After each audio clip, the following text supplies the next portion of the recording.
mais uma aula desse canal. Nessa aula a gente vai falar de algo muito importante. Eu vou mostrar na prática como o cálculo do trabalho, que é esse ponto tão relevante que a gente sempre está batendo o martelo aqui para vocês, falando sobre isso, vai ajudar vocês durante o percurso da advocacia trabalhista.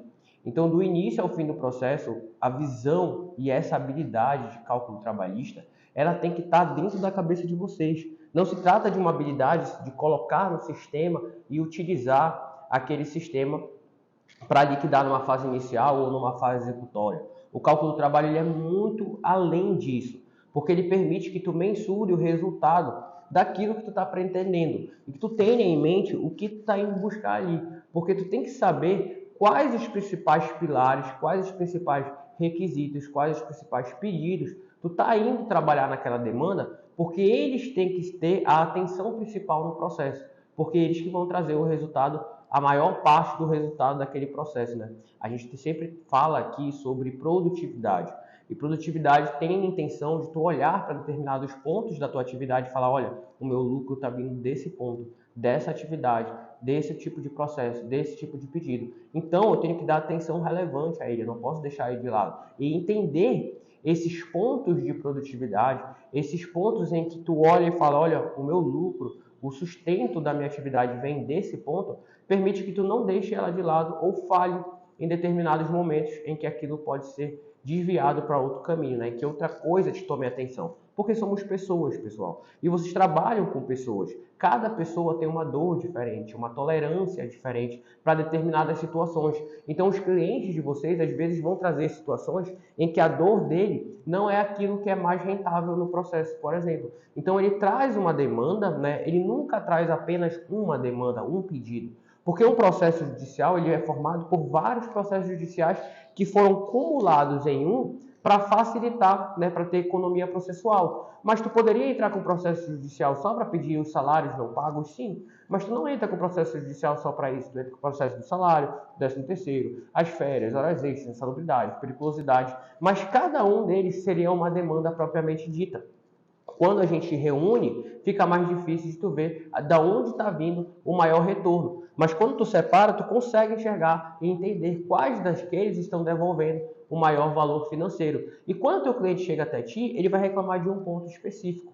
E esse ponto específico pode não ser o ponto mais relevante daquela demanda em relação a retorno financeiro. A gente pode trabalhar a questão, e o lado intrínseco, né? O lado subjetivo em relação a isso. A gente pode conversar com o nosso cliente em relação a isso. Olha, embora tu tenha um dano intrínseco e isso te perturbe, né? Traga um aperreio, o que vai te satisfazer em maior retorno financeiro vão ser esses pontos aqui. Por isso a gente vai trabalhar mais neles, porque apesar de, vamos dizer, o dano moral, gente, ele é muito subjetivo e na área trabalhista eu acredito que ele é muito equivocado em comparado com outras áreas, por exemplo. A área consumerista, quando a gente tem um dano intrínseco, um dano moral, o valor normalmente é elevado porque a gente trabalha com empresas de um porte muito grande. Mas quando a gente está na área trabalhista, não. Às vezes a empresa não tem esse porte, ela tem um porte menor. E por isso o dano moral acaba sendo diminuído pela capacidade de pagar dessa empresa. E aí o dano subjetivo acaba sendo menor. Então a pessoa é menor remunerada pelo dano moral, diferente de outras áreas que apesar de o dano propriamente dito parecer menos lesivo que na área do trabalho, a gente tem um retorno menor. Então, essas questões, o nosso cliente não tem noção, mas a gente tem profissionalmente. E a gente não vai traduzir dessa forma técnica. Eu falo de forma técnica aqui com vocês porque vocês são advogados. Então, eu tenho esse conforto, mas para o teu cliente, tu não vai levar isso. Tu vai mostrar para ele onde a gente pode agregar mais ganho. E ele vai ficar feliz por isso, pela tua orientação. E o cálculo do trabalho é ele que permite isso, né? Junto, obviamente, da experiência que tu tem. Só que essa experiência não pode ser, eu tenho noção de que um contrato de um ano gera tal valor. Por quê? Porque às vezes um contrato de um ano pode gerar 10 vezes aquele valor, em detrimento da informalidade daquele processo ou em detrimento do salário daquela pessoa que é realmente maior. Então, por conta disso, já vai majorar o valor da demanda. Então, a demanda do trabalho, ela não tem a ver com o tempo, o valor dela não tem a ver com o tempo e nem com a quantidade de informalidade. Vai variar muito. Isso depende do salário, depende de quanto o número de informalidades menores ou menores, qual o tipo, qual o grau, se aquilo vai ter reflexo ou não, se é uma demanda pontual. Tudo isso a gente só consegue enxergar e desmembrar e ver, analisar um processo como uma ação, é quase como uma bolsa de valores. Tu olha uma ação e sabe quanto ela vale. Isso depende dessa habilidade do cálculo do trabalho. E isso vale para todos os momentos do processo judicial. Para tu saber, por exemplo, em determinado momento do processo, quando tu pode ter sido prejudicado em um pedido e falar, opa, fui prejudicado nesse pedido. Vale a pena continuar batalhando por essa demanda ou eu fecho um acordo nos termos que a gente tinha, já que esse pedido ficou prejudicado e agora o valor foi minorado. Nesse momento, tu não vai ter tempo de entrar no computador, fazer um cálculo, pedir para alguém fazer um cálculo, te ajudar no cálculo. Não, tu tem que ter essa habilidade junto contigo para fazer uma análise rápida desse prejuízo durante o percurso processual, até para tu passar para o teu cliente, olha, a gente vai continuar porque até então a gente sustentou tudo que a gente queria e a gente vai ter essa decisão nesse montante que é muito superior ao que está agora. Olha a diferença dessa fala. E se tu tiver uma fala insegura, o teu cliente vai ficar inseguro e provavelmente ele pode acabar aceitando um processo, né, aceitando o acordo em um processo que ia te trazer uma rentabilidade muito maior e para ele também. E aí tu perdeu o dinheiro, né, acabou perdendo dinheiro nesse momento. E a gente não quer que tu faça isso. Por quê? Porque esse dinheiro pode ser diferencial, porque o dinheiro ele é importante para que tu continue recebendo, para que dê tempo de ter outro cliente, de buscar outro cliente, de estudar, de se aperfeiçoar. Então a gente precisa que tu ganhe, né, o processo em toda a sua extensão, que isso vai te trazer mais paz e o teu cliente vai sair mais satisfeito, aumentando a chance assim de ele falar bem de ti, de ele te indicar para outros colegas. Então essa segurança, a habilidade com os cálculos do trabalho entregam para vocês de uma forma absurda. E é por isso que a gente bate o martelo aqui. Porque a maioria dos advogados que entram na área trabalhista de forma transitória não vão nem reclamar, está transitório. Então tudo bem, mas tudo bem que eu digo assim, né? Para ele não vai ficar ali mesmo, mas para ti que quer ficar, não tem como. Se tu quer ficar na advocacia do trabalho, então usufruir da rentabilidade, da tecnologia, de tudo que a gente tem no nosso meio e nossa atividade, tu vai precisar se aperfeiçoar nessa área e isso com certeza vai valer a pena. Tem coisas que não vale a pena ficar estudando, se matando, sofrendo por não dominar aquilo por determinado tempo ou até durante a advocacia. Mas tem coisas que tu tem que bater cabeça até aprender, né? E a gente está aqui para ajudar vocês, porque vai diferenciar a atividade profissional de vocês no dia a dia. Então isso é algo que eu uso todo santo dia e eu vou mostrar aqui 6 momentos em que eu uso muito e que fica claro para vocês que com essa habilidade vocês vão passar com uma tranquilidade. Sem essa habilidade, vocês vão viver perrengue. Vocês vão passar dor de cabeça. E se não melhorar, não adianta jogar a responsabilidade para as outras pessoas.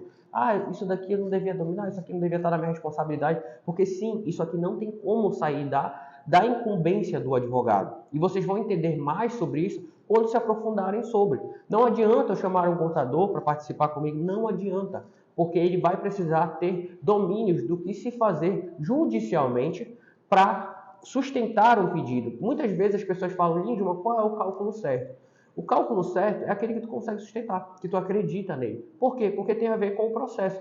Então é o processo que tu consegue sustentar. Eu posso te dizer, tem muitos advogados que quando eu estou instruindo, estão numa fase inicial, eu não entrego para eles tudo que eles podem colocar naquele processo. Por quê? Porque se eles colocarem algo que é muito detalhista e não tão rentável, né? É um detalhe muito forte e ele precisa ter uma habilidade que sustente aquilo. Aquilo pode trazer mais insegurança para o processo do que solidificar o processo dele e ele vencer um processo que ele ganharia ali 50 mil. Aí eu peço para ele colocar um pedido diferente que aumentaria 5 mil a demanda dele, 10 mil, vamos dizer assim, né? Entre 5 e 10, vamos dizer que, né, vamos colocar nessa margem, fala, coloca mais esse pedido aí, e ele não tem segurança, aquilo pode acabar com o processo dele. Porque quando ele não tem segurança naquilo, ele vai ficar perturbado por aquilo, achando que aquilo é relevante, não sabendo que é uma margem pequena, né, do processo, vai doar atenção àquilo ali que não é o todo do processo e vai perder os 50 mil que ele tem certeza e sabe solidificar. Então, às vezes, eu até deixo de orientar em determinadas situações pontos que eu sei que ainda está distante de poder sustentar. Então, o cálculo do trabalho, não adianta eu colocar lá o certo e o errado. Por quê? Porque assim, vamos dizer, o contador colocou lá o cálculo certo. Se uma pessoa impugnar e ele não tivesse a segurança sobre o cálculo dele estar certo naquele sentido, ele ia diminuir o valor, né? Ia ser diminuído o valor para aquela argumentação que foi levada em consideração contra aquela que era correta. E às vezes, gente, olha que bizarro, mas não é bizarro para quem domina o conhecimento jurídico. A gente tem decisões injustas. Pode haver uma situação em que uma sentença ela não foi justa e a parte não recorreu, acabou, vai ficar aquela decisão injusta, é coisa julgada. Quando for fazer o cálculo, pode mudar a decisão porque ela está injusta? Não. O cálculo vai ter que representar aquela decisão injusta. Então, o contador poderia juntar um cálculo correto, com base no que deveria ser, mas ele está equivocado, porque a decisão que transitou não está naquele parâmetro. Ah, mas está no parâmetro injusto. Se não couber rescisória, acabou, é coisa julgada. Então não tem o que fazer. Então o cálculo que determina se ele está certo ou errado é o processo judicial e aquilo que tu conseguiu sustentar e aquilo que ficou determinado. Então é por isso que tu tem que dominar bastante essa matéria. E o primeiro ponto nem é técnico, nem é o primeiro ponto que ele é relevante, que a gente utiliza ele aqui na advocacia de todo dia, da nossa atividade, do escritório, é na avaliação da demanda. Por quê? Porque o advogado do trabalho, ele recebe, né, a gente trabalha com reclamante, ele recebe em percentual por resultado. Então, percentual por resultado, ele acha que ele pode ficar confortável em relação a não preciso saber o valor de honorários, porque é um percentual de 30% sobre o resultado. E ele fica tranquilo. Né? Alguns estados vai para mais, outros trabalham com menos. Eu nunca vi trabalhar com menos. No meu estado, as pessoas trabalham com menos em algumas situações, mas eu acredito que é porque elas não saibam sustentar o porquê dos 30%. Né? A gente está trabalhando com uma demanda de resultado, que difere da advocacia, né? Que é a atividade de meio. Então, isso, por essa diferença que a gente chega a esse patamar de percentual superior, porque a gente está trabalhando com ganho só apenas ao final do processo, né? E está garantido o resultado. Se não tiver resultado, é zero. Então, olha a importância de tu avaliar um processo que vá ter um resultado positivo. Só que nesse momento, vocês avaliam o processo juridicamente. Vocês falam, eu tenho aqui uma injustiça e eu consigo judicialmente repará-la. Só que isso não basta. Isso tem que trabalhar em conjunto com qual o valor desta reparação. Porque se essa reparação tiver um valor inferior, um valor muito baixo, o meu percentual, consequentemente, embora eu vença, também vai ser baixo. E por conta disso, eu posso acabar pagando para trabalhar. Então a pessoa, sim, eu vou ter uma rentabilidade naquele processo, um percentual sobre ele, mas acabou que esse percentual não paga as atividades que eu tive que fazer até alcançar ele. Ou seja, eu acabei tendo prejuízo, gastando mais nesse trabalho, né, em relação a tempo e etc., do que ele me retornou. Então é muito importante a avaliação da demanda. E calcular o valor da prestação de serviço é algo totalmente estranho à advocacia. Calcular um produto é fácil. A gente vê quanto gastou para produzir o produto, pode vender. Mas um serviço não, porque o serviço tem tempo, tem algumas variáveis. E por conta disso, é mais difícil. Mas vocês precisam dominar, senão vocês vão ser jogados fora do jogo. Vocês vão sair da advocacia, vão ser convidados a se retirar. Por quê? Porque vão acabar, em determinado momento, agregando trabalhos que não vão ser pagos adequadamente pelas pessoas que vocês estão sendo contratados. Eu vou usar, e vocês começam a querer pegar atalho. Eu vou usar a tabela do OAB. A tabela do OAB não serve, pessoal. Ela não sabe o quanto tu precisa para tu ganhar, para te sustentar, quanto é a tua alimentação, tua vestimenta. Ela não sabe quanto é os gastos que tu tem diariamente, as tuas necessidades, ela não sabe. Então ela não tem essa ótica. E para ter essa ótica, tu tem que dominar o cálculo do trabalho. Por quê? Porque se é um percentual, vamos lá, eu tenho um valor aqui de uma demanda de 10 mil. Se eu estou cobrando 30%, quanto eu estou cobrando nessa demanda? Era o mesmo que fazer um contrato de 3 mil. Por que eu não faço um contrato de 3 mil? Porque a gente está trabalhando com resultado. E a gente pode ganhar muito mais. Se fosse um contrato de antecipado, né, ia ser um valor de 2 mil. Por que não cobra antecipadamente? Porque é difícil os nossos funcionários, né, as pessoas que a gente está atendendo, empregados, clientes, falei funcionários, né, funcionários que a gente atende, eles estão em hipossuficiência. A maioria deles está no momento ali difícil da vida, que fui demitido, não tenho dinheiro, não estou nem regular para me inscrever no seguro-desemprego, não tenho como pagar. Mas isso vai ser devolvido em um tempo muito breve, já que a advocacia do trabalho é célere, e com os honorários majorados, porque a gente tem um contrato de resultado que permite majorar esses honorários, vão ser devolvidos logo para vocês. Então, às vezes, a gente recebe por honorários por resultado muito antes de pessoas que, por um valor contratual acima do patamar comum, acaba tendo que parcelar para aquele cliente. Então, se eu vou cobrar aqui de uma pessoa 12 mil reais, eu vou parcelar normalmente para ela, né? Quem no comum, assim, no dia a dia comum, vai estar toda hora os meus clientes tirando 12 mil reais para fazer um pagamento. Na advocacia do trabalho isso é altamente possível, porque quando for depositado o valor, eu vou conseguir retirar esse valor dos meus honorários em 30%, meu cliente vai ficar super feliz. Ele vai reclamar? Claro que não. Ele vai estar ganhando 70% além disso, né? 12, não consigo fazer de cabeça agora, não vou me baralhar nisso, mas entendam, ele sempre vai estar ganhando muito mais, e acima até das expectativas dele. Mas, no momento que vocês fazem o primeiro atendimento, o cálculo do trabalho é que vai ajudar vocês a avaliarem, eu vou atender esse cliente ou não, ou eu vou direcionar ele para os dos postulantes, ou para um colega que, claro, saiba também mensurar e tenha um ticket de entrada no escritório menor que o meu.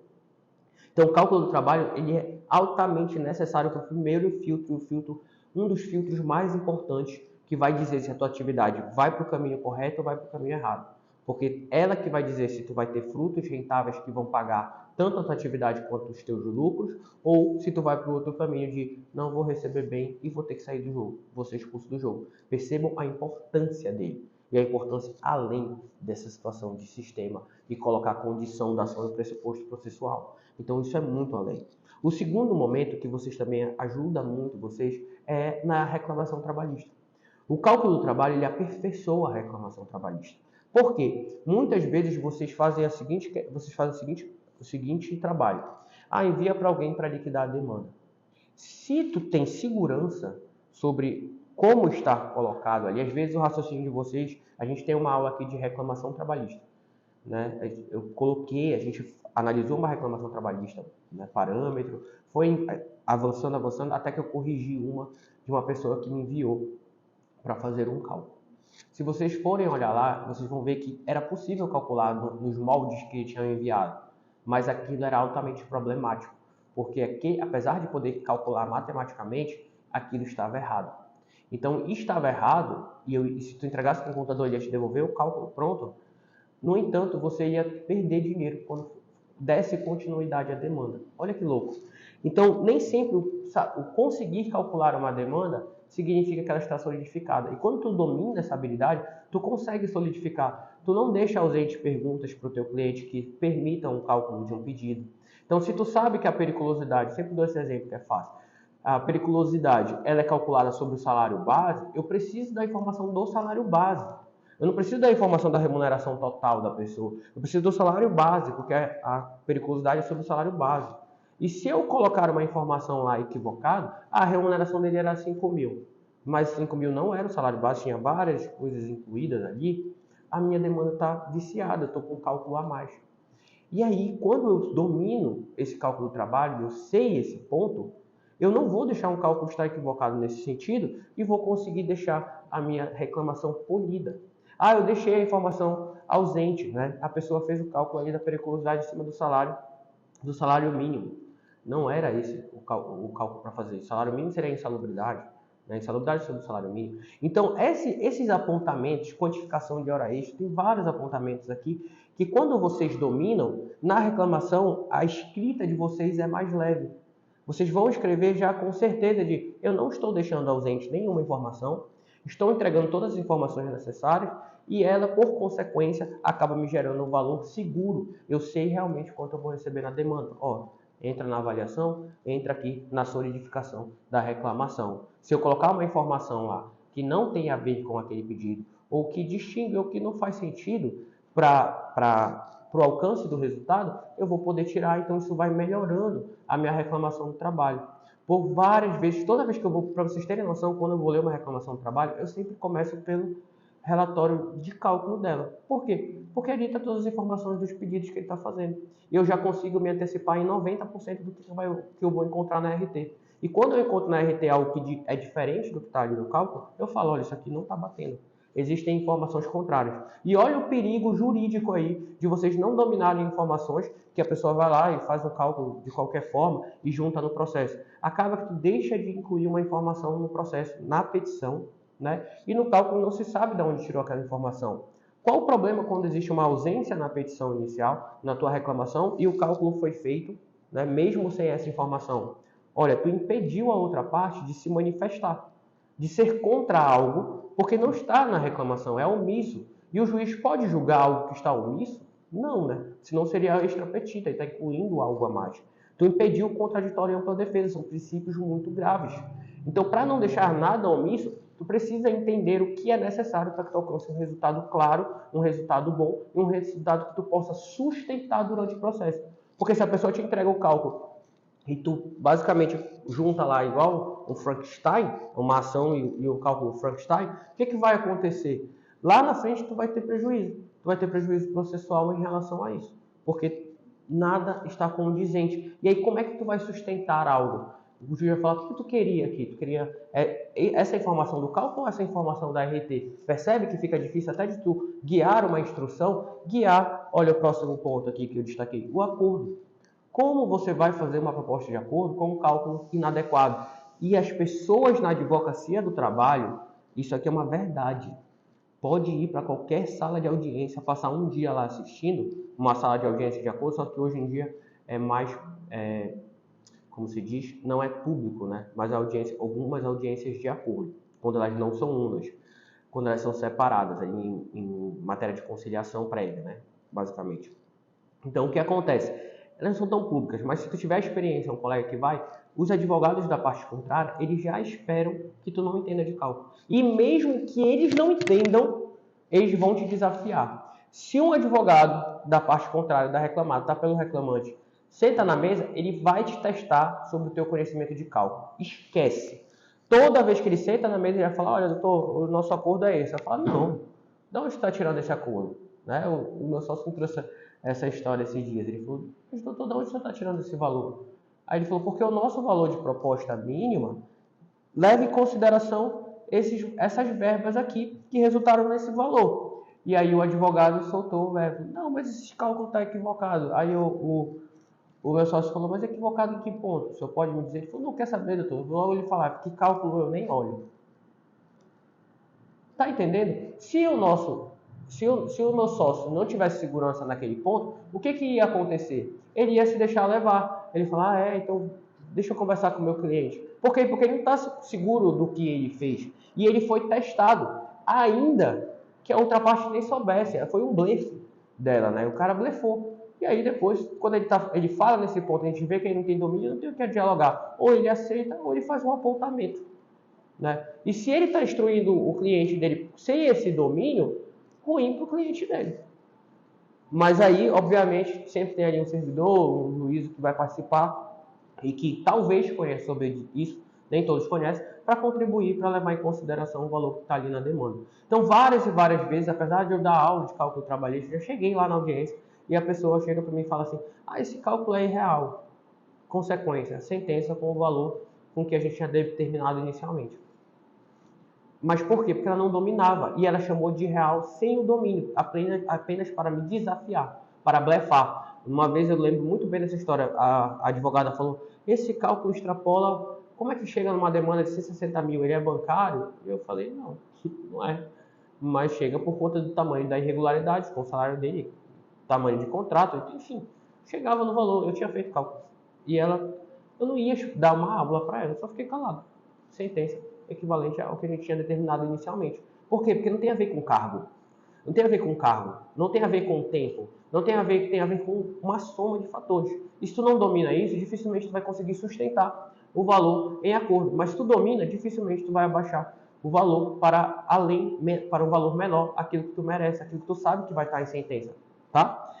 Um quarto momento, que a gente não pensa muito sobre o cálculo do trabalho, mas tem que pensar, e eu já dei um spoiler no momento inicial, é a instrução, pessoal.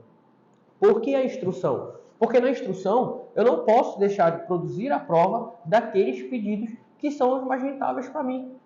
Assim como eu fiz a avaliação no início, eu também vou fazer a avaliação naquele ato para não esquecer de fazer a pergunta. Olha, essa pergunta tem que estar. Se o juiz não fizer essa pergunta, eu tenho que lembrar de fazer. Por quê? Para incluir no processo a resposta da testemunha que vai me dar prova para ganhar aquele pedido que vai me trazer um maior retorno financeiro. Então, essa é a análise de instrução que vocês têm que fazer. Não vou nem adentrar mais a isso, porque vocês têm uma aula aqui, já que eu falei só de audiência de instrução, sobre a forma técnica de lidar nesse momento, mas o cálculo também vai ajudar vocês a direcionar, a extrair o maior resultado nesse processo. Em outro momento que as pessoas também não analisam o cálculo do trabalho, apesar de não ter a necessidade de instrumentalizar ele dentro do processo, vocês percebem que fora, nos bastidores, isso tem que estar dentro da instrumentalização de vocês, na cabeça de vocês já. É o momento de recurso. Eu ganhei, eu vou botar aí um print, né? A minha sócia falando: olha, a gente ganhou tudo, não ganhou dano moral, acho melhor não recorrer. E quando foi olhar, não vale a pena mesmo. A sentença era de 70 mil, o dano moral era de 5, nem era por esse fundamento que ela colocou aí, por atrás não era por isso, é porque recebia menor, havia uma diferença salarial do salário mínimo, né? Por isso que chegou nesse valor. Vou colocar aí o print para vocês. Então, aí ela fala, não vamos recorrer. Por quê? Porque ela já está na cabeça, ela sabe que não vale a pena a gente ir para o segundo grau de jurisdição. É como se fosse assim, eu vou entrar com esse processo inicial por conta de R$ 5.000? Não. Então, não faz sentido. Né? Como eu disse para vocês, a análise do dano moral lá, não faz sentido eu ir para o segundo grau. E vocês têm que pensar também que vocês fazem parte da justiça. A gente vai usar esse aparato judicial por conta desse valor, quando a gente conquistou todos esses outros, que nosso cliente já vai estar satisfeito, vamos logo para a execução definitiva. Então, a avaliação de quanto eu vou ganhar no segundo grau, para enfrentar o segundo grau, depois de já ter vencido parcialmente o processo, tem que entrar na conta para saber se teu valor vai ser pago diante desse novo trabalho, dessa nova etapa. É uma nova análise, tá? Assim como o RO, assim o RR também. Vou para o terceiro grau, vou mandar para Brasília. É uma questão mesmo que é relevante mandar para Brasília e tem valor monetário que vai fazer diferença? Se não, não faz muito sentido, tá bom? E a sexta etapa ela é muito óbvia, que é o momento que vocês lembram também do cálculo do trabalho, é a execução. O momento da execução é o momento que muita gente, eu vejo isso toda semana, porque eu presto consultoria para uma empresa em relação às liquidações na fase de execução, e ela sempre me manda o processo, Lima, veja essa liquidação, Lima, essa liquidação daqui. E aí ela é uma empresa que terceiriza, trabalha para o Brasil inteiro, então eu fico olhando decisões do Brasil inteiro, né? E processos do Brasil inteiro. E o que eu enxergo lá? Acontece a mesma coisa em todos os lugares. O que é a mesma coisa, Lima? Advogado que ganhou e não vai levar tudo. Ou seja, ele poderia extrair daquele processo que ele levou a árduos, né, a árduas dedicações a um valor de 100 mil. Ele vai levar 60. Por quê? Porque o contador do juízo colocou um cálculo, ele não soube avaliar esse cálculo, ele concordou. A outra parte que não vai falar. O que eu falo? Olha, não se manifesta. Vocês tiveram um desconto de R$ 40.000. Com o cálculo do contador do juízo. Deixa a outra parte. A outra parte não reclamou, pagou 60, pagou com desconto. E ele tá feliz? Tá, mas podia ter levado muito mais. E eu tô falando numa ordem de escala pequena, tá? Vocês acham que é 160, mas já vi gente perder mais de 200, né? Questão de 300. Uma vez uma pessoa me disse, olha, gente, vou ter um cálculo aqui de 250 mil. Eu falei, agradeça, que era para ser de 500 mil. Né? E em regra também a gente tem o excesso. Tem essas duas regras. Eu não consigo dizer qual é o parâmetro mais ou menos. A exceção, qual é a exceção? A exceção é as pessoas conseguirem colocar adequadamente. Por incrível que pareça, pode ser o contador do juízo, mas dificilmente eles estão ali nos parâmetros perfeitos daquilo que foi entregue no processo, porque precisa ser uma pessoa que entenda. Não é que o contador do juízo não sabe. Ele sabe, até porque ele está dentro do ambiente jurídico, ele entende essas questões de, transitou de forma injusta, vou colocar no limite da inicial. Ele entende isso, né? Exceto se for um juiz teimoso ou então um contador teimoso. Mas a grande questão é que ele entende. O ponto é, ele é humano. Apesar de ele entender, ele vai errar porque às vezes ele está cansado. Não foi o melhor dia da vida dele. Ele fez milhares de cálculos naquele dia, ele pode confundir um processo com outro. Então ele vai se equivocar. É normal que ele se equivoque, mas vocês são atuantes colaborativos e podem ali, né, indicar, olha, houve erro nesse ponto, ele vai lá e conserta. E muitas das vezes isso vai se tornar cada vez mais comum, o juiz vai indicar vocês a fazerem esse trabalho. Por quê? Porque não dá para atolar o contador do juízo por todos os processos. Senão o Estado paga toda essa conta. Então ele vai indicar o advogado, né, já que existe essa possibilidade, para calcular. Só que alguns juízes não confiam tanto na advocacia, então ele faz logo para o contador, mas outros vão falar, cara, não é minha responsabilidade sozinho, no processo colaborativo, vou mandar para a reclamada fazer, vou mandar para o reclamante fazer. E ele tem essa incumbência e isso é altamente necessário, até porque vocês vão ter que avaliar também. E por isso que, por muitas vezes, acaba o cálculo vindo em excesso, e se a reclamada não domina esse ponto, vai pagar em excesso. Assim como tendeu a um valor menor, vai tender a um valor maior e ela vai acabar pagando um valor maior. Por várias e várias vezes, o meu parecer é sobre, olha, houve um excesso de 40 mil, 30 mil, 20 mil, 6 mil, vai lá e impugna, que vai diminuir. A gente já teve excesso que bateu quase 500 mil reais, mas era uma demanda coletiva. Né? Eu acho que bateu até mais, porque era muita gente, era situação de insalubridade, e era simplesmente abater recebido e limitar aos períodos de cada pessoa, né? Porque a demanda coletiva veio assim, 2017 e 2022, 5 anos, vamos dizer assim, né? Aí o juiz colocou insalubridade de 5 anos para todo mundo, só que nem todo mundo ficou ali 5 anos, teve gente que ficou 8 meses, 1 ano, então a gente foi limitando, olha só, não é difícil, tá vendo? Mas o cálculo veio com 5 anos para todo mundo. E a gente teve que ir lá, diminuir. E aí deu um valor exorbitante, né, de diminuição. Mas se a gente não domina isso, essa visão, a gente fala, olha, o juiz mandou condenar a insalubridade por todo esse período dos empregados, leu genericamente, vai pagar uma conta muito alta. Então esses são pontos em que o cálculo do trabalho vai exigir de vocês e exigir, olha só, como é que eu vou impugnar isso aqui? Eu falo, juiz, a gente tem que se atentar ao limite de cada um. Perceba, não é um erro matemático. O cálculo de 5 não é um erro matemático. Falar, olha, errou a matemática estava certa. Ele usou insalubridade e tirou o percentual durante 5 anos, que era o período que tinha sido pedido da demanda. Né? O que estava errado? É porque, em relação a cada personagem daquele, a gente teve um período de insalubridade de exposição diferente a cada um. Olha, se não teve exposição à insalubridade nesse período, não deve receber. Ponto. Então, é um apontamento jurídico em que tu vai associar, obviamente, ao novo cálculo que tu vai apontar lá. E aí vai ser reajustado. Olha a importância disso para o teu dia a dia, para a tua advocacia, para tu entregar segurança para o teu cliente. E olha o quanto de autoridade tu vai ganhar depois que tu dominar esse ponto.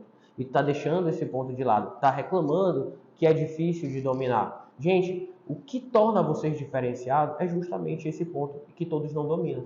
Se tu for tentar fazer mais uma pós-graduação, ao fazer pós-graduação em trabalho, os teus colegas todos têm pós-graduação em trabalho.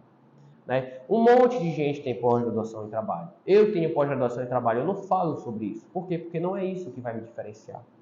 Então, não é esse o ponto. É tu buscar aquilo que vai gerar resultado ao teu cliente e aquilo que te diferencia dos outros colegas. E esse ponto é fundamental. Então, mais uma vez, a gente está aqui, vai bater uma tela ainda muitas vezes, porque isso mostra, né, dá uma visão profissional para vocês do escritório de vocês. O escritório de vocês, a gente teve uma demanda recente aqui, em que a pessoa entrou com uma demanda de 1 milhão. E chamaram a gente para contestar. Olha que facilidade, a pessoa não tinha colocado a prescrição. O contrato era desde 2009. Ele gerou uma expectativa no cliente dele, não sei se ele fez o valor da ação real, né, administrativamente, mas ele gerou uma expectativa de 1 milhão no cliente dele. Isso é uma irresponsabilidade absurda.